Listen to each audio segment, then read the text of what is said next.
Hey there. Tonight, we're diving into one of the darkest chapters in American law enforcement history.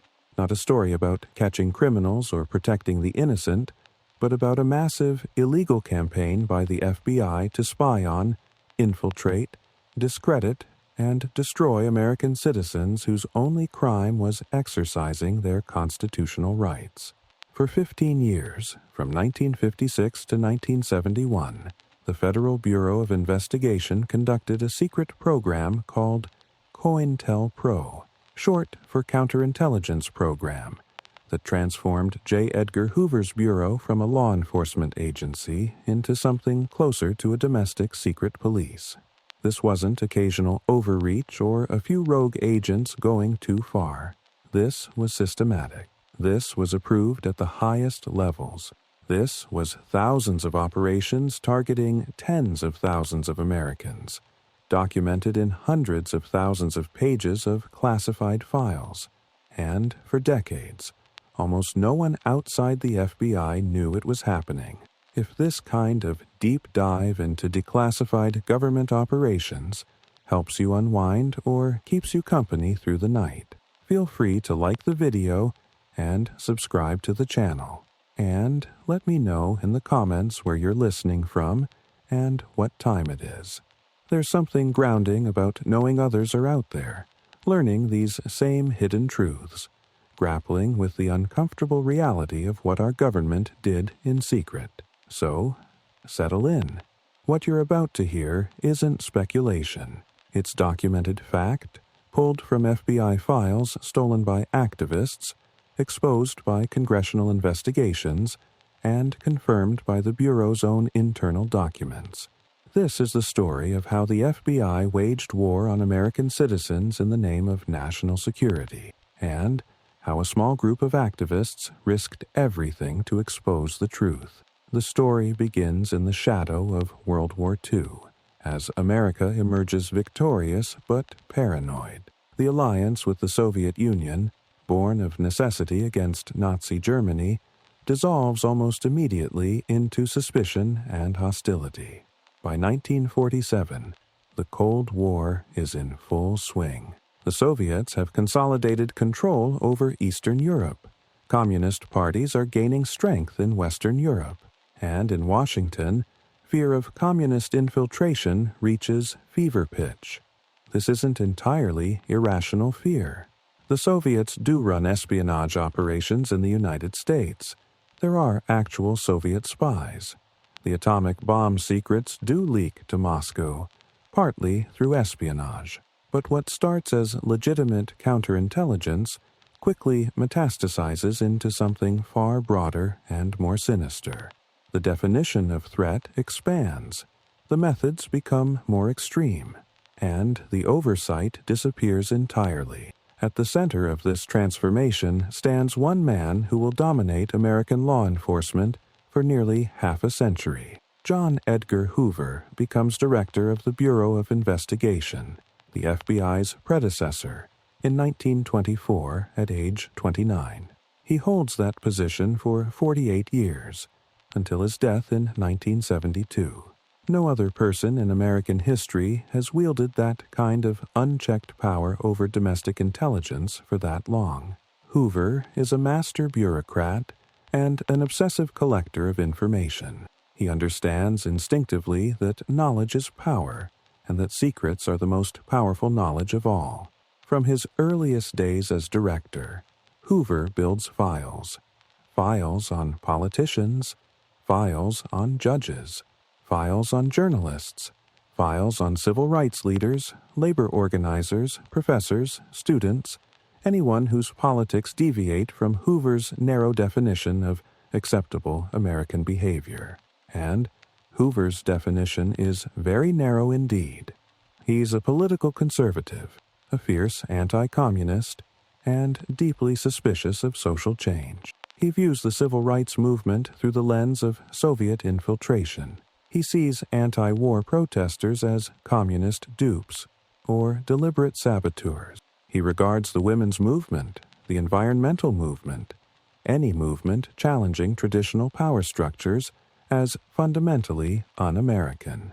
More troubling still, Hoover appears to have collected information on political leaders specifically for leverage.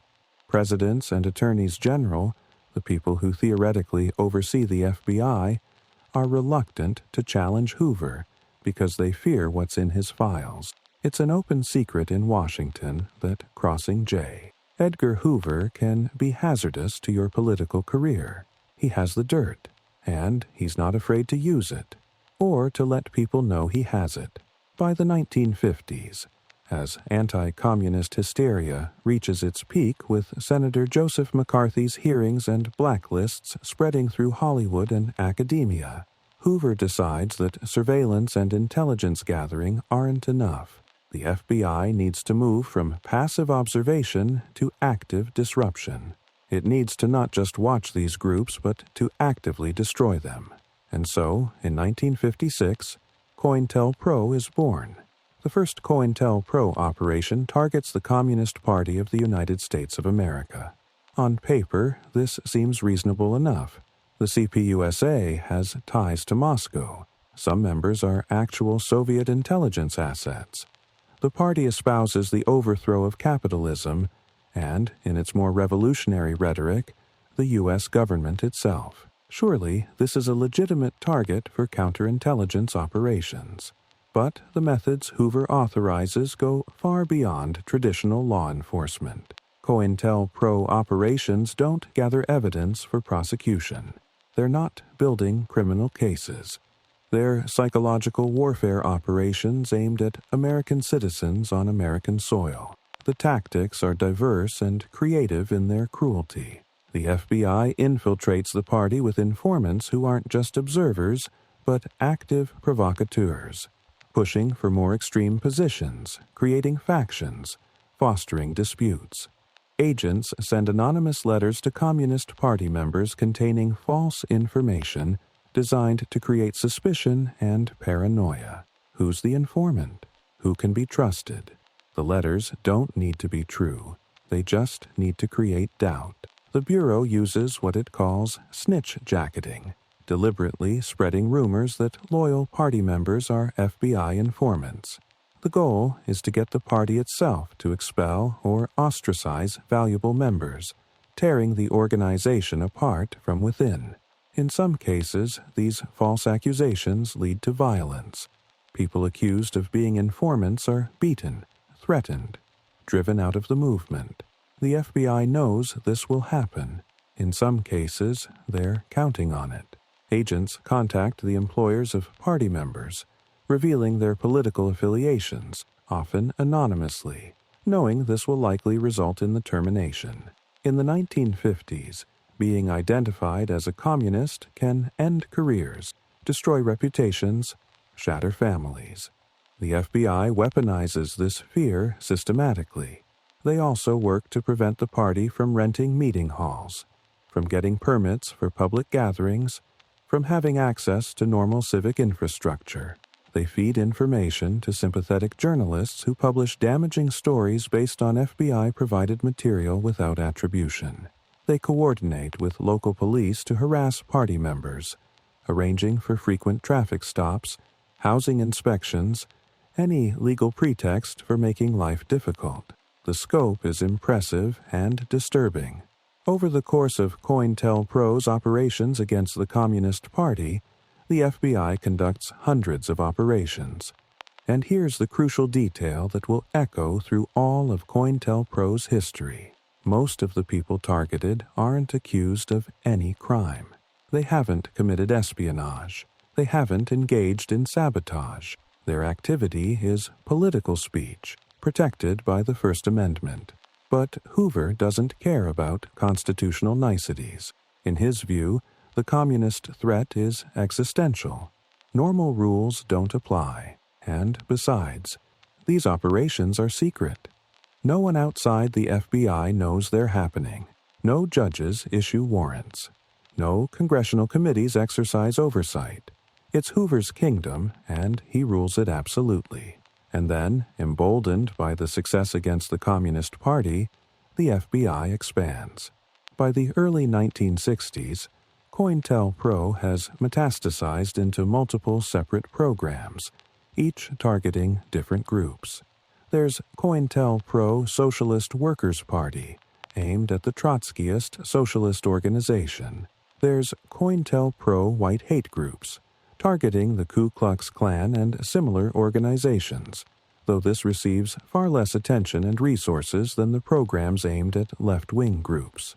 And, critically, there's COINTELPRO Black Nationalist Hate Groups, which becomes one of the most aggressive and damaging programs. Despite the hate groups designation, many of the targets are nonviolent civil rights organizations, the Southern Christian Leadership Conference, the Student Nonviolent Coordinating Committee, the Congress of Racial Equality. These aren't violent extremist groups. They're the mainstream of the civil rights movement. The FBI's justification evolves. It's no longer just about Soviet influence. It's about preventing violence, about maintaining social order, about protecting America from those who would tear down its institutions. But read the actual FBI documents, the memos between headquarters and field offices, and a different picture emerges. The FBI isn't trying to prevent violence. It's trying to prevent social change. And nowhere is this clearer than in the Bureau's obsession with one man, Dr. Martin Luther King, Jr. King first appears on the FBI's radar in the mid-1950s during the Montgomery bus boycott, but the Bureau's interest intensifies dramatically in the early 1960s as King's prominence grows and his influence expands. The trigger is a name, Stanley Levison. Levison is a New York lawyer and businessman who becomes one of King's closest advisors and friends. He helps draft speeches, provides strategic counsel, assists with fundraising, and serves as a trusted confidant. He's also, according to FBI informants, a former member of the Communist Party USA. Whether Levison is still involved with the party by the time he meets King is disputed. The FBI believes he is. Levison denies it. King trusts him completely. In February of 1962, FBI Director Hoover sends a memo to Attorney General Robert F. Kennedy, President John F. Kennedy's brother, informing him that Levison is a communist and that his influence over King represents a national security threat. Hoover requests authorization to wiretap Levison's home and office phones to monitor his communications with King and to gather intelligence on potential Soviet influence over the civil rights movement. Robert Kennedy, who has cultivated a relationship with King and supports the civil rights movement, is placed in an impossible position. If he refuses Hoover's request and communist influence over King later becomes public, Kennedy and the administration will be blamed for ignoring the threat. If he approves the wiretaps and King discovers he's being surveilled with administration approval, it could destroy the relationship between the civil rights movement and the White House. Kennedy tries to thread the needle. He approves limited surveillance of Levison, but not King himself. And he and his brother personally warn King that Levison is under suspicion and that continued association with him could damage King and the movement. The meeting takes place at the White House in June of 1963, shortly before the March on Washington. President Kennedy takes King into the Rose Garden, away from potential bugs in the Oval Office, and tells him directly, the FBI believes Stanley Levison and another King associate, Jack Odell, are communists. The association is dangerous. King should distance himself from both men for the good of the civil rights movement and for the administration's ability to support it. King takes the warning seriously. He publicly removes Odell from the Southern Christian Leadership Conference staff, but he continues to communicate with Levison, though now through intermediaries, including another lawyer named Clarence Jones. This infuriates Hoover. In his mind, King's refusal to completely sever ties with Levison proves that King himself is either a communist sympathizer or dangerously naive. And so, In October of 1963, Hoover goes back to Robert Kennedy with a new request: authorization to wiretap King directly, to bug King's home in Atlanta and the SCLC offices. Kennedy approves it. This decision will haunt his legacy. Later, he'll say he regrets it, that he was pressured, that the times were different, that the fear of communist influence was real. But the fact remained. The Attorney General of the United States authorized the FBI to conduct surveillance on the nation's most prominent civil rights leader.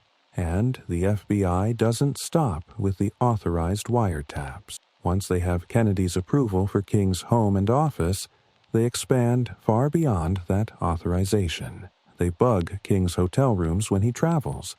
They don't seek warrants for these bugs. They just install them.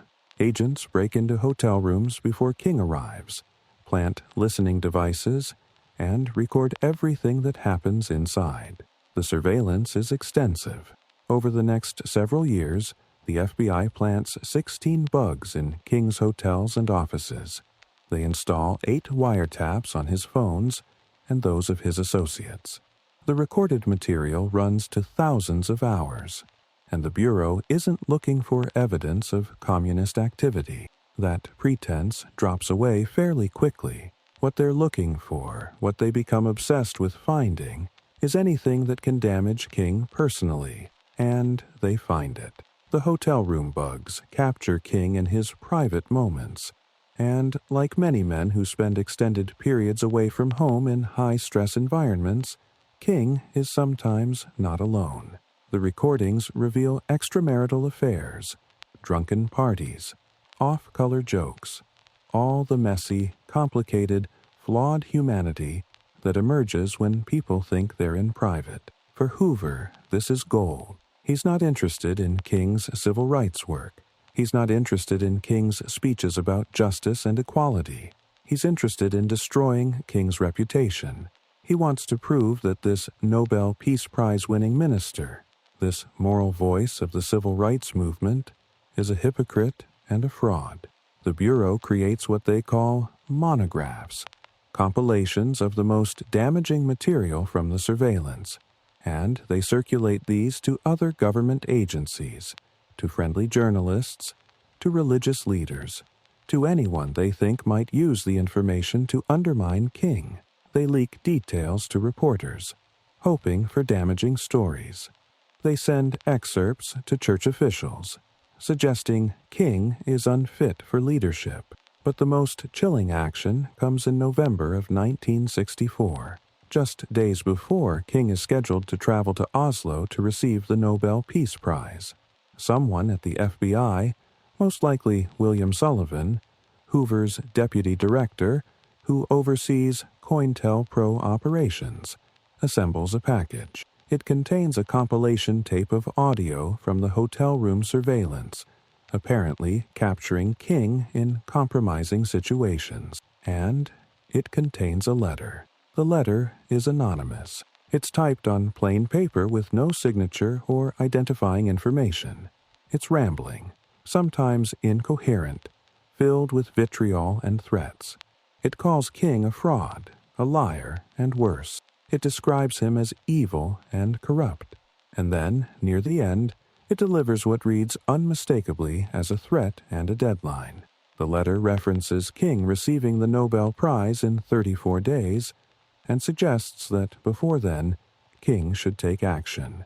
The exact wording is vague enough for deniability, but everyone who reads it, including King, interprets it the same way. This is an anonymous blackmail letter from the FBI suggesting that Martin Luther King Jr. should commit suicide before accepting the Nobel Peace Prize. King receives the package at his SCLC office. His wife, Coretta Scott King, opens it first. She listens to portions of the tape, though she later says the recordings are mostly mumbo-jumbo, largely unintelligible. But the letter is clear enough. King is shaken. His aides are furious. But they're also terrified, because they know where this came from. They know the FBI has been following King, surveilling him, building a case against him. And now the Bureau has sent what amounts to a suicide letter to the most prominent civil rights leader in America. King doesn't comply. He travels to Oslo. He accepts the Nobel Peace Prize. He continues his work, but the surveillance continues too, right up until his assassination in Memphis in April of 1968. The FBI never finds evidence that King is a communist. Never. Their own files, their thousands of hours of recordings, their infiltration of his organization, all confirm that King is exactly what he appears to be. A Christian minister committed to nonviolent social change, trying to make America live up to its founding ideals. The surveillance proves King's authenticity, his selflessness, his deep moral commitment. But that's not what Hoover wants to hear. And so the surveillance continues, the harassment continues, and the Bureau's campaign against King becomes one of the most shameful episodes in FBI history. And King isn't the only target, not even close. As the 1960s progress and the civil rights movement evolves, so does the FBI's attention. The emergence of Black Power politics, the formation of new organizations that reject the nonviolence of the early civil rights movement, gives the Bureau new justification for expanded operations. And few groups receive more sustained attention than the Black Panther Party. Founded in Oakland, California in 1966 by Huey Newton and Bobby Seale, the Black Panthers start as a community self-defense organization focused on protecting black neighborhoods from police brutality. They patrol with cameras and law books, documenting police interactions with citizens. They establish community programs, free breakfast for children, health clinics, education initiatives. And yes, they carry guns, which is legal in California at the time. Their rhetoric is revolutionary. Their aesthetic is militant, and they scare white America, including J. Edgar Hoover. In 1968, Hoover calls the Black Panthers the greatest threat to the internal security of the country. This is extraordinary language, greater than the mafia, greater than actual foreign espionage networks. The FBI director has declared that a domestic organization focused primarily on community programs in black neighborhoods represents America's greatest internal threat. The COINTELPRO operations against the Panthers are aggressive and sometimes deadly. The FBI infiltrates the organization at every level. Informants join chapters across the country, rise through the ranks, and report everything back to Bureau handlers. But these aren't passive observers. They're active participants who follow FBI instructions to create division, to escalate tensions, to push the organization toward violence. One of the most notorious cases involves William O'Neill, an FBI informant who infiltrates the Chicago chapter of the Black Panthers, and eventually becomes head of security for the chapter. He provides detailed intelligence to his FBI handlers, including floor plans of the apartment where Chicago Panther leader Fred Hampton lives. On December 4, 1969, Chicago police conduct a raid on that apartment before dawn. They fire over 90 shots in the span of minutes. Fred Hampton, 21 years old, is shot multiple times while sleeping in his bed, possibly drugged by O'Neill earlier that evening to ensure he wouldn't wake up. Mark Clark, another Panther member, is also killed. Several others are wounded. The police claim they came under heavy fire and returned fire in self-defense. But ballistic evidence shows that the Panthers fired perhaps one shot, maybe two, while police fired dozens. It looks less like a raid and more like an assassination. And while the FBI doesn't pull the triggers, O'Neill's intelligence made the raid possible, and FBI agents are in contact with Chicago police before and after the operation. The FBI's campaign against the Panthers extends beyond infiltration and violence. They send anonymous letters designed to create splits within the organization. They fabricate evidence of embezzlement by Panther leaders. They spread rumors through carefully placed informants that specific members are FBI informants, even when they're not, causing the Panthers to turn on their own members. The Bureau works to prevent the Panthers from forming alliances with other organizations. When the Panthers try to build coalitions with white leftist groups, Students for a Democratic Society and others, the FBI sends anonymous communications to both sides suggesting betrayal, highlighting ideological differences, manufacturing conflicts. They pressure landlords to evict Panther offices. They encourage local police to raid Panther facilities on any pretext, even when there's no legitimate legal cause. They feed false information to local media, generating negative stories about the Panthers that paint them as criminals and terrorists rather than activists. The effect is devastating. By the mid-1970s, the Black Panther Party is in ruins. Leaders are dead, in prison, or in exile. The organization is fractured by internal disputes, many of them manufactured or exacerbated by COINTELPRO. Membership drops, the community programs collapse. And while the Panthers certainly make their own mistakes and face legitimate law enforcement action for actual crimes, the FBI's illegal operations accelerate the organization's decline. The Church Committee, investigating these operations years later, concludes that the FBI's actions against the Panthers went far beyond legitimate law enforcement and constituted a concerted effort to destroy a legal political organization through illegal means. And the Panthers aren't the only target of what the Bureau calls its Black Nationalist Program. The SNCC, the Student Nonviolent Coordinating Committee, which plays a crucial role in organizing sit-ins, freedom rides, and voter registration drives across the South, is infiltrated and disrupted. The organization's growing militancy and rejection of nonviolence in the late 60s makes it a target. The FBI sends forged letters on SNCC letterhead to other civil rights organizations, creating the appearance of conflicts and insults. They spread rumors about financial mismanagement within SNCC. They work to prevent the group from renting meeting spaces or obtaining permits for demonstrations. When SNCC members are arrested, the FBI sometimes works behind the scenes to ensure they receive harsh sentences or difficult bail conditions. Even groups like the Southern Christian Leadership Conference, King's organization, which remains committed to nonviolence after his death, continue to face surveillance and harassment.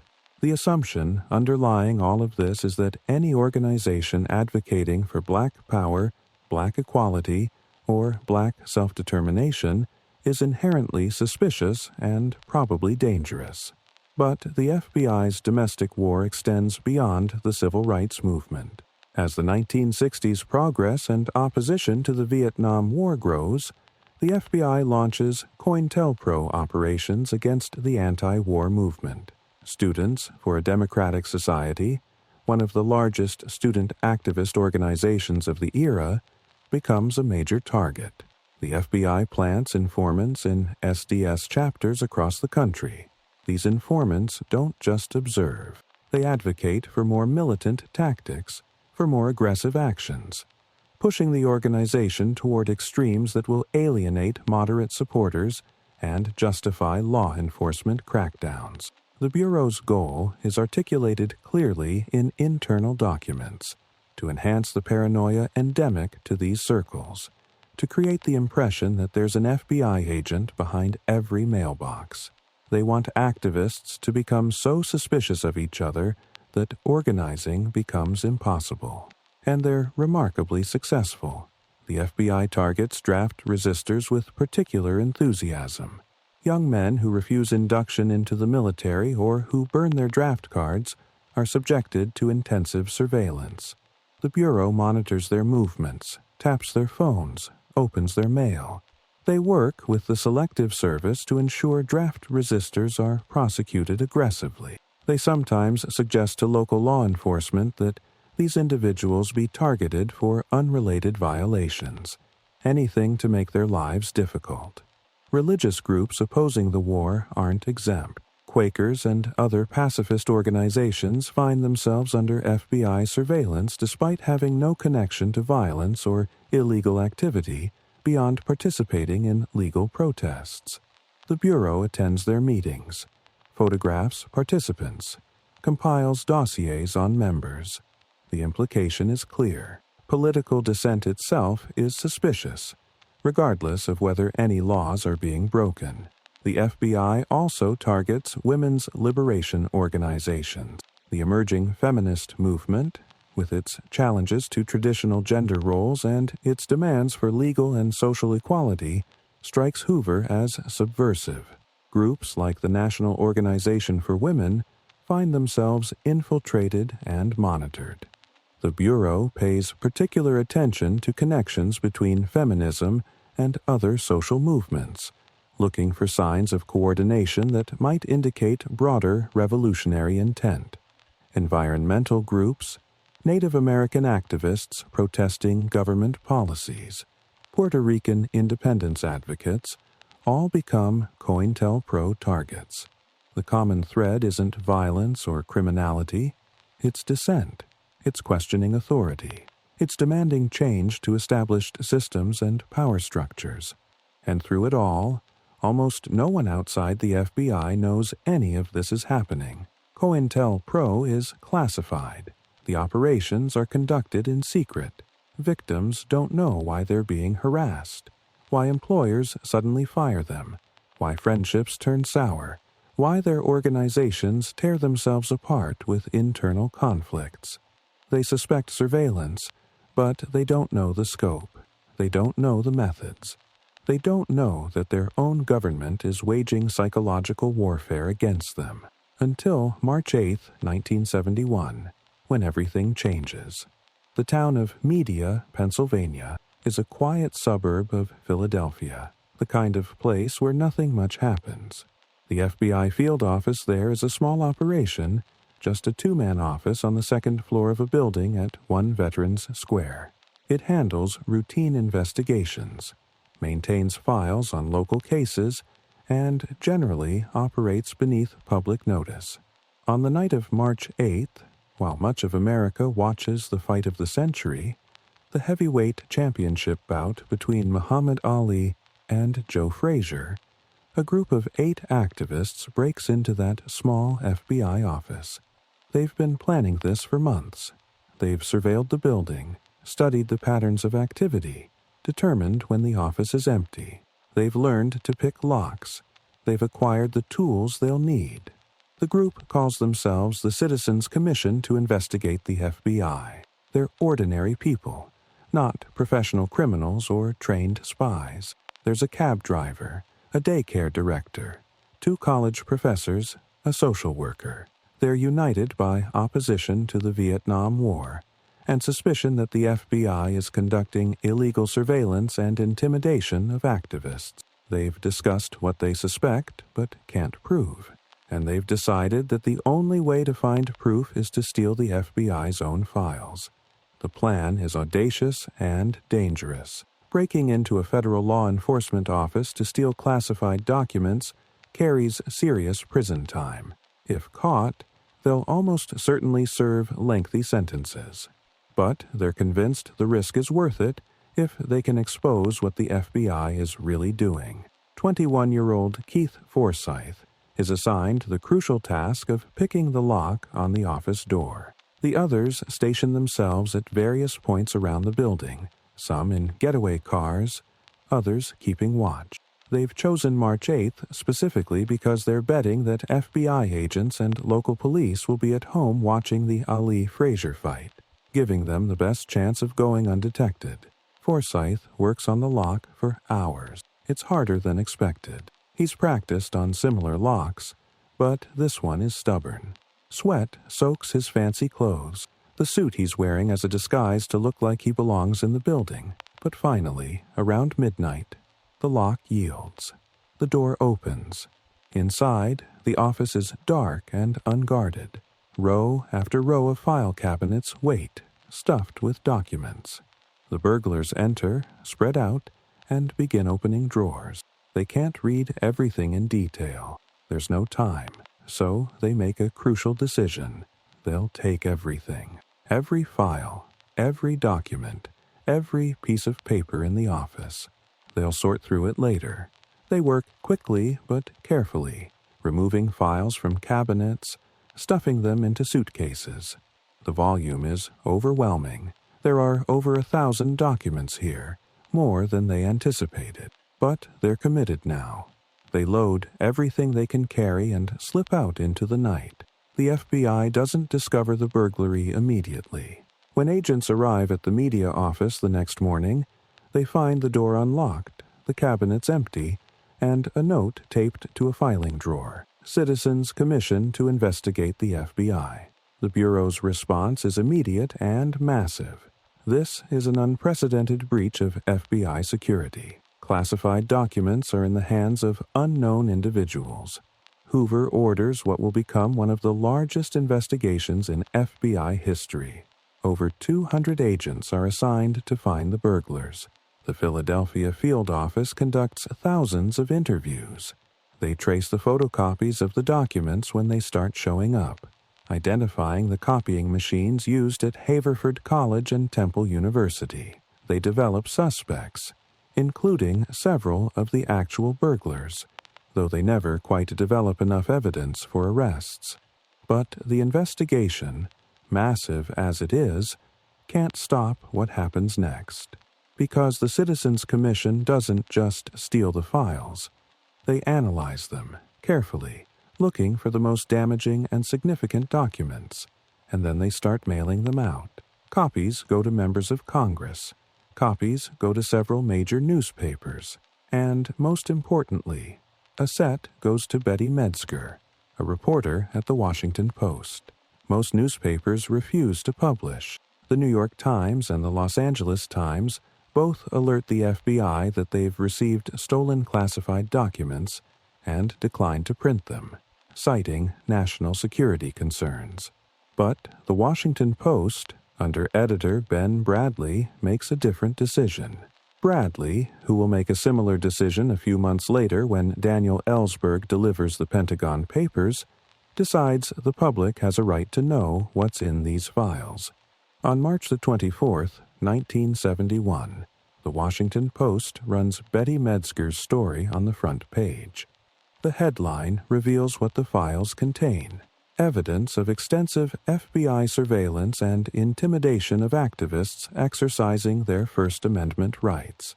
The documents include detailed instructions for informants, rosters showing surveillance of Black student organizations, not just at universities, but at high schools. Files on ordinary citizens whose only connection to anything suspicious is attending a meeting or signing a petition.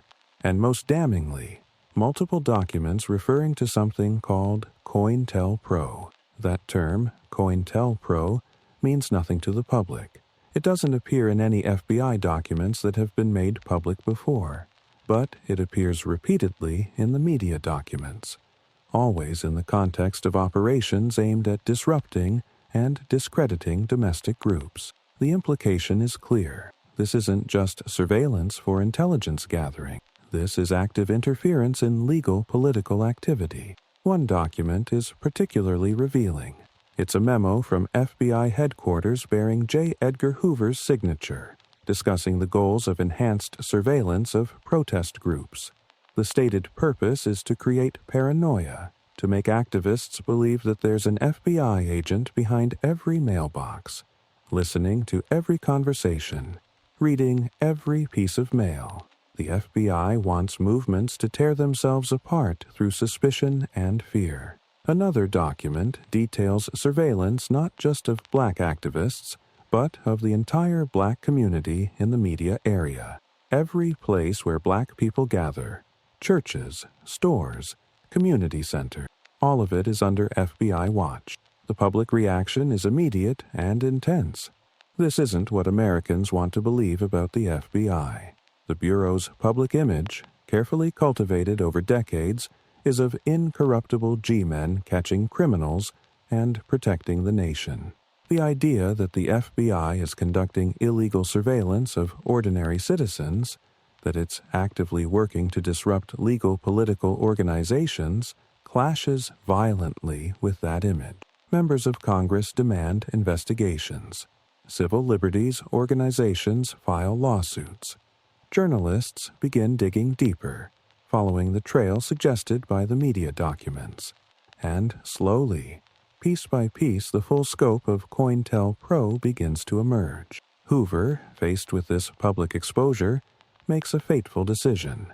On April 28, 1971, he orders COINTELPRO officially discontinued. The operations cease, at least under that name. But the damage to the FBI's reputation has only begun, because the media burglary opens a door that can't be closed. And through that door comes an avalanche of revelations. Other activists, emboldened by the media success, conduct similar operations. The Camden 28, a group that includes two of the media burglars, breaks into a draft board office in Camden, New Jersey, to destroy draft records. They're arrested and tried, but a brilliant legal defense by Temple Law School professor David Kyries results in acquittal for all defendants, in part because it's revealed that the FBI informant who infiltrated the group actually encouraged the crime. More documents emerge through Freedom of Information Act requests and lawsuits. Organizations targeted by COINTELPRO, including the Socialist Workers' Party and the Black Panther Party, sue the FBI and obtain thousands of pages of internal files through discovery. And then, in 1974, comes the bombshell that makes comprehensive investigation inevitable. On December 22, 1974, Seymour Hersh publishes a front-page story in the New York Times. Hersh, one of America's premier investigative journalists, reports that the CIA has been conducting illegal domestic surveillance operations for over a decade, spying on anti-war activists and other American citizens in direct violation of the CIA's charter, which prohibits domestic operations. The article causes an immediate crisis. If the CIA is conducting illegal domestic operations, and the FBI's COINTELPRO program has been exposed, what else is happening?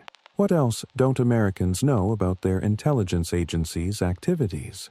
The pressure for a comprehensive congressional investigation becomes overwhelming, and on January 27, 1975, the Senate votes 82-4 to establish the United States Senate Select Committee to study governmental operations with respect to intelligence activities.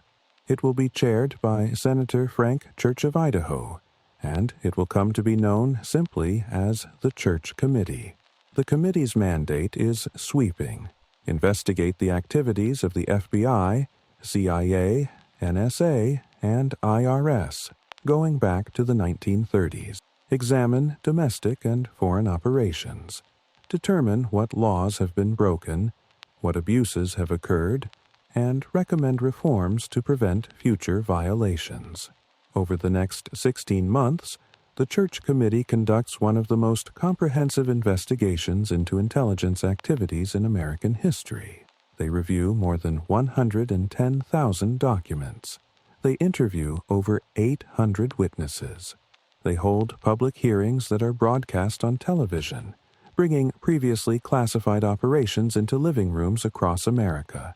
And they compile a 14-volume final report that reveals abuses so extensive and systematic that many observers question whether American intelligence agencies have operated within constitutional boundaries at any point in their history. The findings about COINTELPRO are particularly damning.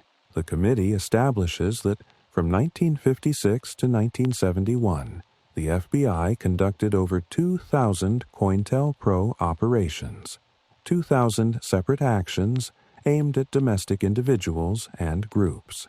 The targets ranged from the Communist Party, which had some genuine connections to Soviet intelligence, to Martin Luther King Jr. and the Civil Rights Movement, which had none. The common thread wasn't actual threat to national security. It was political dissent. The committee documents specific operations in chilling detail. They reveal how the FBI sent forged letters designed to break up marriages, destroy friendships, and create violence between rival groups. They show how the Bureau worked with local police to arrange arrests on false or exaggerated charges. They demonstrate how informants were instructed not just to observe, but to provoke, to push groups toward illegal actions that would justify crackdowns. One of the most disturbing revelations concerns the scale of surveillance. The committee determines that the FBI maintained files on over 500,000 Americans by the early 1970s.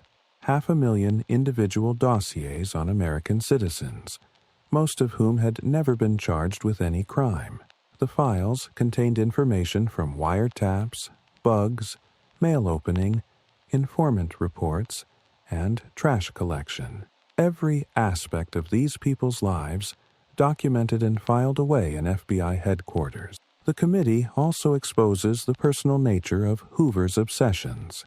They reveal his vendetta against Martin Luther King. They show how surveillance was sometimes motivated not by security concerns, but by Hoover's personal prejudices. His hatred of the civil rights movement, his contempt for anti-war protesters, his view that anyone challenging traditional American institutions was fundamentally subversive. Senator Church himself, in one of the committee's public hearings, holds up a document from the FBI's operations against King. It's the suicide letter, the anonymous package sent to King suggesting he kill himself before accepting the Nobel Prize. Church reads portions of it aloud to a packed hearing room and a television audience of millions. The letter, he says, represents something fundamentally un-American, a security service turned against the people it's supposed to protect. The committee doesn't stop with the FBI. They investigate the CIA's domestic operations and discover programs like CHAOS, MHCAAOS, and Operation Merrimack, all aimed at surveilling and infiltrating domestic anti-war groups. The CIA's charter explicitly prohibits domestic operations, yet the agency maintained files on over 300,000 Americans and infiltrated numerous domestic organizations.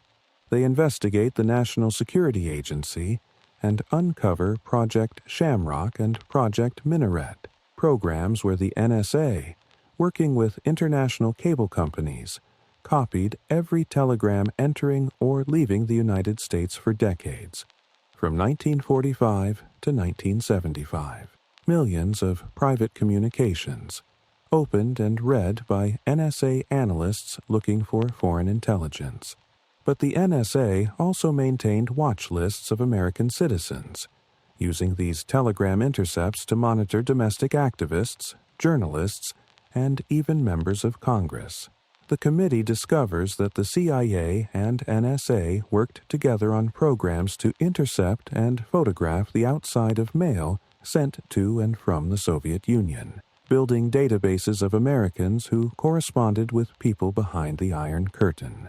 Between 1953 and 1973, the CIA's mail-opening program, called HT Lingual, photographed the exterior of over 28 million pieces of mail, and opened and photographed the contents of over 200,000 letters. They learn that the IRS cooperated with the FBI and CIA to conduct tax audits of individuals who appeared on security service watch lists. Tax returns, supposedly confidential, were shared freely with intelligence agencies. Audits were initiated not because of suspected tax fraud, but because someone appeared on a protest list or attended an anti-war rally. The scale of the surveillance state that emerges from the Church Committee's investigation shocks the nation. These aren't isolated incidents or rogue agents. This is systematic, coordinated surveillance of American citizens by multiple government agencies over decades, with minimal oversight and frequent violations of constitutional rights. The committee also examines FBI operations against specific groups in excruciating detail. The section of the final report dealing with the Black Panther Party runs to hundreds of pages and documents 295 separate COINTELPRO actions against the Panthers between 1968 and 1971. The operations ranged from simple surveillance to elaborate psychological warfare campaigns designed to foster violence between the Panthers and rival groups. One case involves the FBI's efforts to create conflict between the Panthers and an organization called United Slaves, or U.S. Organization, a black nationalist group based in Southern California, with a different ideology and approach than the Panthers. The groups were already rivals, competing for influence in the black community, but the FBI worked systematically to escalate that rivalry into violence. FBI agents sent anonymous letters to both groups, each purporting to be from the other, containing threats and insults. They created and distributed cartoons mocking the leaders of each group, designed to look like they came from the rival organization. They spread rumors through informants that one group was planning attacks on the other, and it worked. On January 17, 1969, members of U.S. Organization shot and killed 2 Black Panthers, Bunchy Carter and John Huggins, on the UCLA campus. The FBI didn't pull the triggers, but the committee concludes that FBI operations contributed to creating the climate of paranoia and hostility that made the violence possible. The Fred Hampton case receives particular attention. The committee can't definitively prove that the FBI ordered Hampton's assassination, but they document the Bureau's extensive infiltration of the Chicago Panthers, the role of informant William O'Neill, and the intelligence he provided to both the FBI and Chicago police. They note that FBI agents met with police shortly before the raid, and that the FBI's Chicago office sent a memo to headquarters after Hampton's death, essentially congratulating themselves on the successful outcome. The committee's section on Martin Luther King Jr. and the civil rights movement runs even longer. They document the evolution of the FBI's surveillance from initial focus on Stanley Levison to full-scale operations against King himself. They detail the hotel room bugs, the wiretaps, the circulation of salacious material to government officials and journalists, and they make clear that none of this surveillance ever produced evidence of communist influence or illegal activity by King. The suicide letter receives extensive analysis. The committee determines that the letter was almost certainly composed by Assistant FBI Director William Sullivan, or someone under his direct supervision. They note that the letter was sent shortly after Hoover appeared before the Warren Commission, testifying about the assassination of President Kennedy. Hoover was embarrassed that the FBI had Lee Harvey Oswald under surveillance before the assassination, but failed to identify him as a serious threat. The committee suggests that Hoover, stung by criticism of his handling of the Oswald case, lashed out at King, whom he already despised, in an irrational attempt to reassert his authority. One of the most valuable contributions of the Church Committee is that they don't just document what happened, they analyze why it happened. How did American intelligence agencies, created to protect national security, become tools for suppressing dissent and violating civil liberties? The committee identifies several factors. First, inadequate oversight. For decades, Congress exercised virtually no meaningful supervision of intelligence agencies. The agencies operated in secrecy with the vague justification that national security required them to. Appropriations were hidden in broader budget categories. Operations were classified. And the few congressional leaders who were briefed, usually just the chairman of armed services committees, rarely asked hard questions. Second, excessive secrecy. The classification system allowed agencies to hide not just sensitive operations, but also illegal activities and constitutional violations. Whistleblowers had no safe channel for reporting abuses, and the culture of secrecy made agencies resistant to any outside scrutiny. Third, the concentration of power. Hoover's 48-year tenure as FBI director created a fiefdom that was effectively beyond accountability. Presidents feared him. Attorneys general deferred to him. Congress didn't challenge him. The result was an agency that operated according to its directors' personal prejudices, rather than constitutional principles or democratic accountability. Fourth, vague authority and mission creep. The agency's mandates were broad and poorly defined. The FBI is supposed to investigate federal crimes and threats to national security. But what counts as a threat? Who decides? Without clear boundaries, intelligence agencies consistently expanded their activities beyond any reasonable interpretation of their authority. Fifth, the Cold War atmosphere. Fear of communism, genuine concern about Soviet espionage, and the high stakes of nuclear confrontation created a mentality where normal rules seemed inadequate. If the nation's survival is at stake, the thinking went, then extraordinary measures are justified. This logic led to treating domestic dissent as potential treason and political activism as national security threat. The Church Committee doesn't claim that all intelligence activities were unjustified or that the agencies served no legitimate purpose. They acknowledge that foreign intelligence gathering is necessary and that some counterintelligence operations against actual foreign agents were appropriate. But they draw a clear distinction between legitimate intelligence work and the systematic abuse of power represented by COINTELPRO and similar programs. The committee's recommendations are comprehensive. They propose statutory charters for all intelligence agencies, clearly defining their authorities and limitations.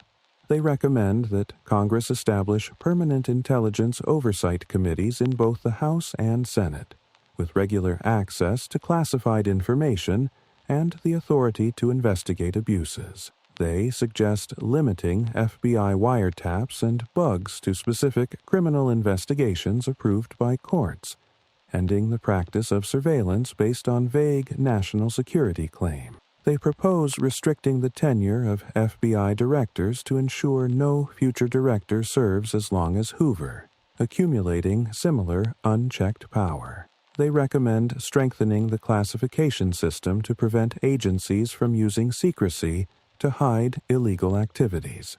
And they call for clear rules about when intelligence agencies can collect information on American citizens, with strict limits and judicial oversight. Most importantly, they recommend a cultural shift. Intelligence agencies must understand that they serve a democratic society governed by constitutional principles. Security and civil liberties are not opposites that must be balanced. Liberty is a form of security. A free society where citizens can speak, assemble, and petition their government without fear of secret surveillance is itself a national security asset. Intelligence agencies that forget this don't protect democracy. They undermine it. The Church Committee releases its final report in April of 1976. The impact is immediate and profound. The revelations dominate news coverage for months. Public trust in government, already battered by Vietnam and Watergate, drops even further. Americans learn that their own security services have been spying on them, infiltrating their organizations, and working to disrupt legal political activity. The political response is significant. Congress passes the Foreign Intelligence Surveillance Act of 1978, creating a special court to issue warrants for intelligence surveillance. The FISA Court, as it becomes known, establishes a judicial check on intelligence agencies' surveillance of American citizens. Agencies can no longer simply wiretap or bug at will. They must demonstrate probable cause to a court, even if that court operates in secret. Congress establishes permanent intelligence oversight committees. The Senate Select Committee on Intelligence and the House Permanent Select Committee on Intelligence are created with the authority to review classified operations, monitor intelligence budgets, and investigate abuses. For the first time, Congress has committees dedicated specifically to overseeing the intelligence community. The Justice Department issues new guidelines for FBI domestic security investigations, known as the Attorney General's Guidelines. These set clear standards for when surveillance can be initiated, what methods can be used, and how long investigations can continue without evidence of criminal activity. The era of open-ended investigations based solely on political activity is supposed to end. And in 1976, Congress passes a law limiting FBI directors to a single 10-year term. Hoover's nearly half-century reign will never be repeated. No future director will have time to accumulate that kind of institutional power and personal files on potential enemies. But reforms, however well-intentioned, only work if they're enforced. And as the decades pass, the lessons of the Church Committee fade from institutional memory. New threats emerge. New technologies create new surveillance capabilities, and the pressure to use those capabilities, to push boundaries, to prioritize security over civil liberties, never really goes away. Beyond the FBI, the Church Committee's investigation reveals that domestic surveillance during the Cold War was an interagency affair. The CIA, despite its charter limiting it to foreign intelligence, ran multiple domestic programs. Operation Chaos, launched in 1967 at President Lyndon Johnson's request, tasked the CIA with determining whether foreign governments were influencing American anti-war groups. The CIA's Domestic Contact Service recruited American citizens returning from travel abroad to debrief them on what they'd observed. Ostensibly, this was about gathering foreign intelligence, but the program expanded to monitoring Americans' overseas political activities. The CIA opened files on over 7,000 Americans through Chaos, compiled information on over 300,000 individuals and organizations, and infiltrated domestic groups. The National Security Agency's surveillance was perhaps the most extensive of all. Project Shamrock, which began in 1945, involved NSA analysts physically stationed at offices of companies like Western Union, RCA, and ITT World Communications. These companies handled nearly all telegram traffic entering or leaving the United States. NSA analysts would sort through telegrams, looking for anything related to foreign intelligence targets. But the program metastasized. By the 1960s, the NSA was collecting copies of every telegram, millions per year, and running them through increasingly sophisticated computer sorting systems. Watch lists expanded to include American citizens, often individuals on FBI or CIA lists of suspected subversives. The NSA monitored communications of civil rights leaders, anti-war activists, and eventually even members of Congress. Project Minaret, launched in 1967, focused specifically on American citizens whose communications might reveal foreign influence. The watch lists included prominent Americans: Senator Frank Church himself, Senator Howard Baker, civil rights leader Whitney Young, journalist Tom Wicker, pediatrician and anti-war activist Benjamin Spock, even boxer Muhammad Ali. The NSA intercepted their international communications, telegrams, and eventually phone calls, without warrants, without notification, building files on their activities and associations. The Church Committee determines that Shamrock and Minaret violated the Fourth Amendment prohibition on unreasonable searches and the National Security Act's restrictions on NSA domestic activities. The programs end when the committee begins investigating them in 1975, not because the NSA suddenly developed constitutional scruples, but because the exposure made continuation politically impossible. The IRS, too, played its part. The Intelligence Division maintained what was called the Special Services Staff, a unit dedicated to collecting information on individuals and organizations deemed subversive or extremist. The unit was created in 1969 after President Nixon and other administration officials complained that the IRS wasn't doing enough to investigate political opponents. The Special Services Staff collected information from FBI and CIA files, from informants, from monitoring of political activities. They maintained files on over 11,000 individuals and organizations, and they initiated tax audits based on political criteria rather than evidence of tax fraud. If your name appeared on an FBI watch list, or you were identified as a member of a leftist organization, you might find yourself audited. The Church Committee notes that weaponizing the tax system against political dissidents represents a particularly insidious form of government abuse. Tax audits are incredibly disruptive, expensive, and stressful. Even if the audit finds no wrongdoing, the process itself serves as harassment and punishment. And the IRS's cooperation with intelligence agencies meant that private financial information was being shared across government, creating detailed dossiers that went far beyond what any single agency should have possessed.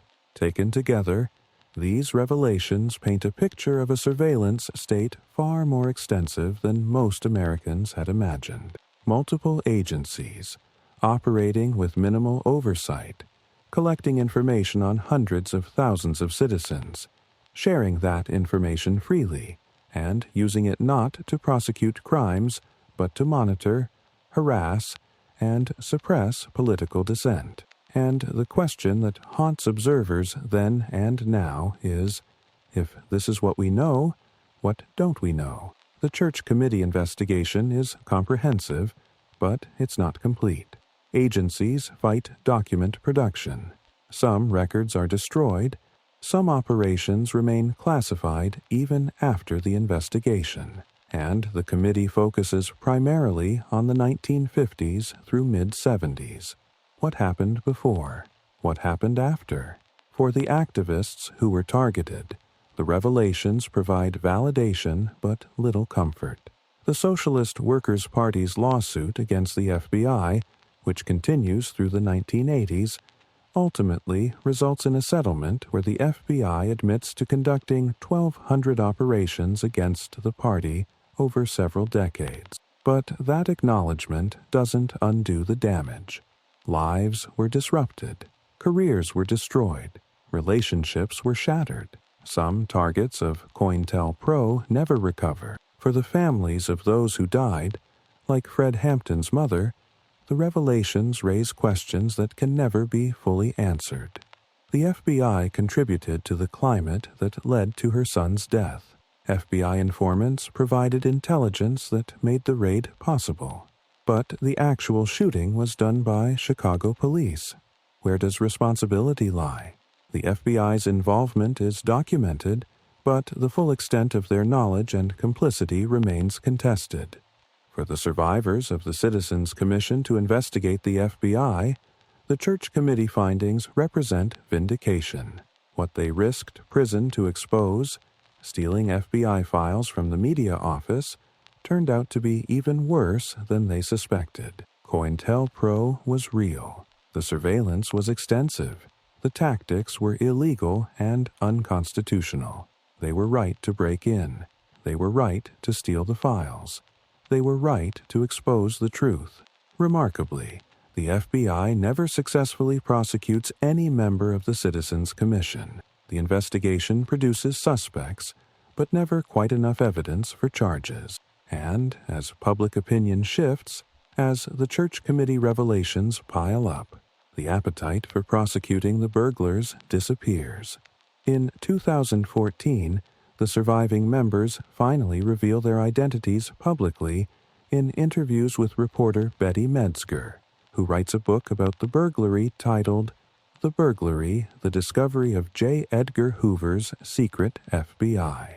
The burglars describe how they lived with the secret for decades, telling only spouses and close family. They describe the fear that hung over them for years, worrying that the FBI might still be investigating, that charges might still come.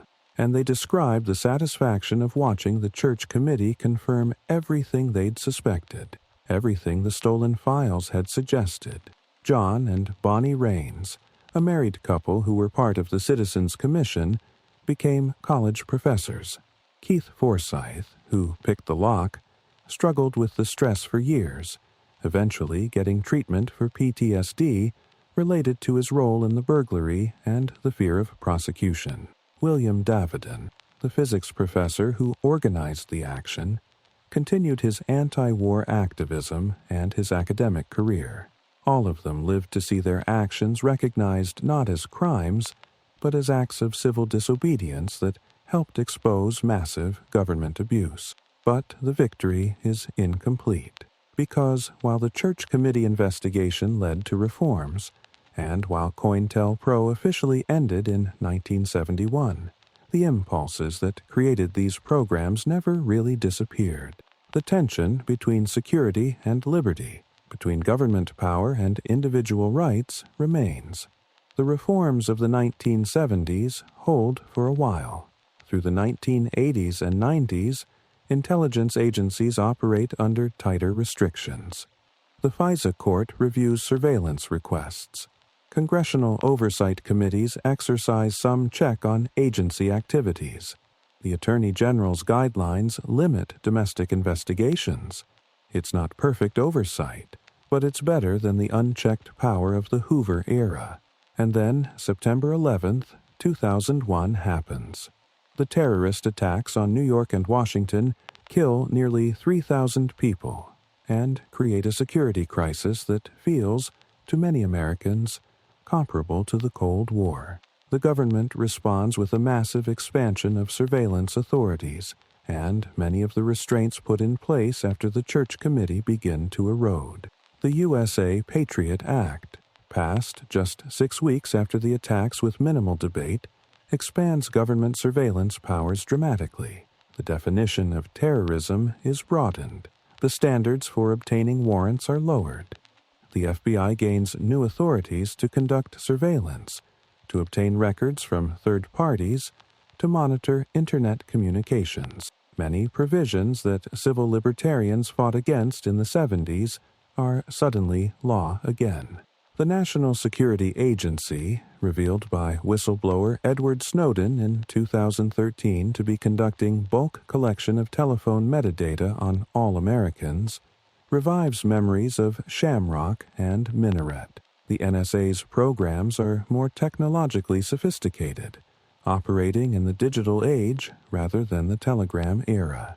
But the fundamental principle, collecting information on Americans' communications without individual warrants or specific suspicion, echoes the abuses the Church Committee documented. The FBI's use of national security letters, administrative subpoenas that don't require judicial approval and come with gag orders preventing recipients from discussing them, allows the Bureau to obtain records on individuals without court oversight. Between 2001 and 2006, the FBI issues over 192,000 national security letters. The Inspector General later finds that many were issued without adequate justification, and that the FBI frequently violated the rules governing their use. The targeting of Muslims and Muslim Americans in the post-9/11 era parallels the targeting of Black Americans and leftists during the Cold War. Surveillance based on religion rather than evidence of criminal activity. Informants planted in mosques, not because of specific threats but for general intelligence gathering. Community outreach programs that are actually intelligence operations. The tactics feel familiar to anyone who studied COINTELPRO. In 2020, during the protests following the murder of George Floyd, federal agencies conduct surveillance of protesters, compile dossiers on activists, and in some cases arrest protesters far from any criminal activity. The FBI and Department of Homeland Security produce intelligence reports on protest activities. Federal agents in unmarked vehicles conduct arrests in Portland. The apparatus of domestic surveillance, supposedly reformed and restricted after the Church Committee, is deployed again. The parallels aren't exact. The modern programs operate under more legal restrictions than COINTELPRO did. There is more oversight, more transparency, more ability for victims to learn they've been surveilled and challenge it in court. But the fundamental pattern repeats. A perceived threat, government agencies expanding their powers to respond, insufficient oversight, abuses, and civil liberties violations. The lesson of COINTELPRO and the Church Committee is that reforms are not permanent. Every generation must defend civil liberties anew.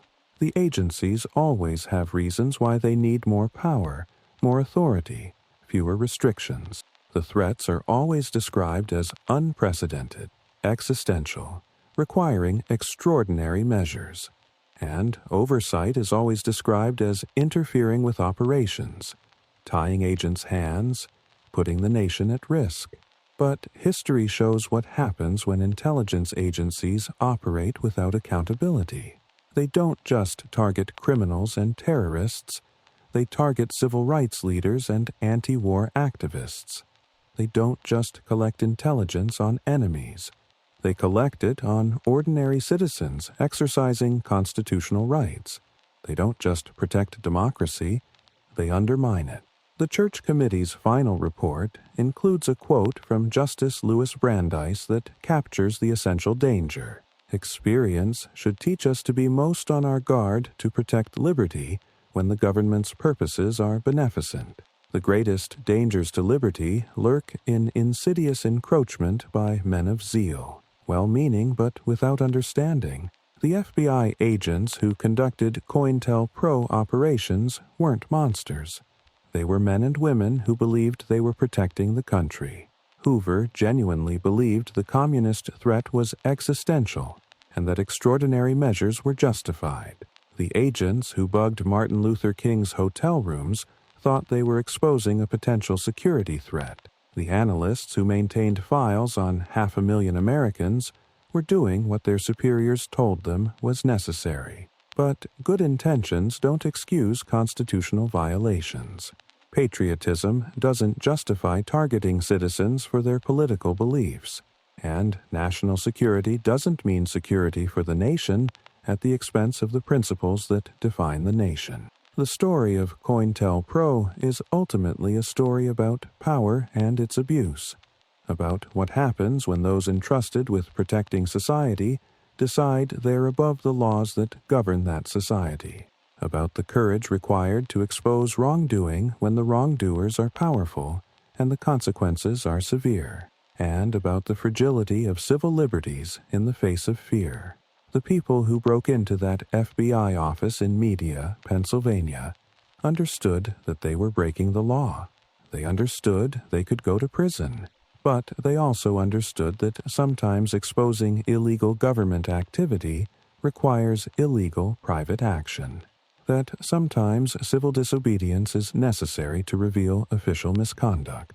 That sometimes the only way to make the public aware of what their government is doing in secret is to steal the secrets and publish them.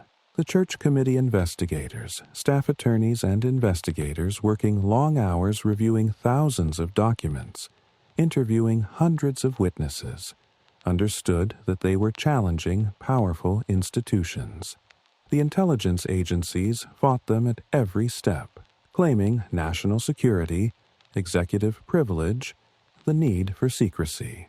But the investigators persisted, and their 14-volume report stands as one of the most important documents in American democratic history. The activists who were targeted, who had their phones tapped and their mail opened and their meetings infiltrated, who lost jobs and relationships and years of their lives to harassment and prosecution, understood that they were paying a price for demanding change. But they kept organizing, kept protesting, kept pushing for a more just society even as the FBI worked to destroy their movements.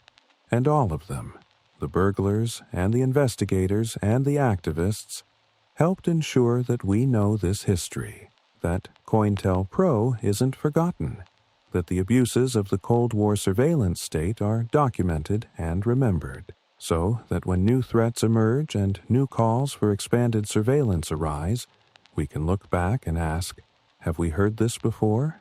Have we seen where this leads? Today, the FBI headquarters building in Washington still stands, though there are plans to relocate to a new facility. The building bears J. Edgar Hoover's name, a decision that remains controversial given what we now know about his tenure.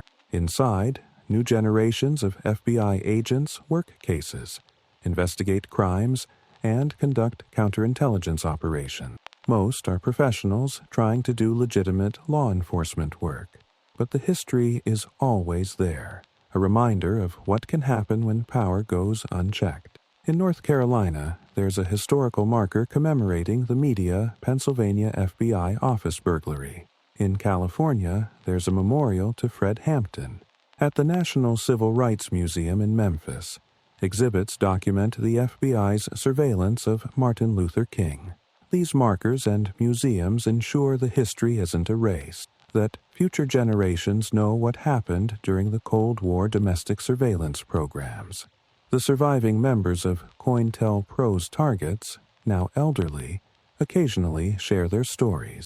They describe what it was like to live under surveillance, to wonder who in your organization might be an informant, to have your friendships and relationships poisoned by suspicion deliberately fostered by the FBI. They describe the paranoia the Bureau tried to create, and they describe resisting it, continuing their activism despite the fear. And, occasionally, newly declassified documents still emerge, adding details to stories we thought we knew, files that were held back during the Church Committee investigation, operations that remained classified for decades, names that were redacted in earlier releases. The full story of COINTELPRO may never be completely known, but each new revelation adds to our understanding. If this deep dive into one of the darkest chapters in American law enforcement history gave you perspective on modern surveillance debates, helped you understand the historical patterns that repeat across generations, or just gave you something substantial to think about during a long night, consider liking the video and subscribing. There are more stories like this, more documented government programs that operated in secret for decades, more whistleblowers and activists who risked everything to expose the truth. The lesson of COINTELPRO isn't that all government surveillance is wrong, or that intelligence agencies serve no legitimate purpose. The lesson is that power requires accountability, that secrecy enables abuse, and that civil liberties must be actively defended because they will not defend themselves. The lesson is that we must always question, always demand transparency, always insist that our government operates within constitutional boundaries, because the alternative, as COINTELPRO demonstrated, is not security. It's a surveillance state that targets its own citizens, that treats dissent as disloyalty, that uses the tools meant to protect democracy to suppress it instead. And once that machinery is built, once those powers are granted, once that precedent is set, rolling it back is extraordinarily difficult. So remember this history. Remember the activists who were targeted. Remember the whistleblowers who exposed the truth. Remember that reform is always possible but never permanent. And remember that liberty, as the founders understood, requires eternal vigilance. This has been Dark Government Files. Until next time, stay curious, stay skeptical, and never assume that what happens in secret is done in your best interest.